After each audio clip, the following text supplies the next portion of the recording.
कर्पूर गौरम करुणावतारम संसार सारम भुजगेंद्रहारम सदा वसंतम विद्यारविंदे भवम भवानी सहितं नमामि मंदारमाला कलितालकाये कपालमालांकित सुंदराय दिव्यंबराय च दिगंबराय नमः शिवाय च नमः शिवाय काही लोकांगण मंदिर चरण डोळ्यान पाहिन रूप तुझे प्रेमे अलिंगिन आनंदी पूजिन भावे ओवाळीन म्हणे नमः त्वमेव माता पिता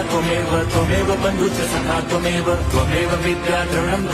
त्वमेव सर्वं मम देवदेव कायेन वाचा मनसेन्द्रियैर्वा बुद्ध्यात्मना वा प्रकृति स्वभावात् करोमि यद्यत् सकलं परस्मै नारायणायति समर्पयामि अच्युतं केशवं राम नारायणं कृष्णदामोदरं वासुदेवं हरिं श्रीधरं माधवं गोपिका वल्लभं जानकी नायकं रामचन्द्रं भजे हरे राम हरे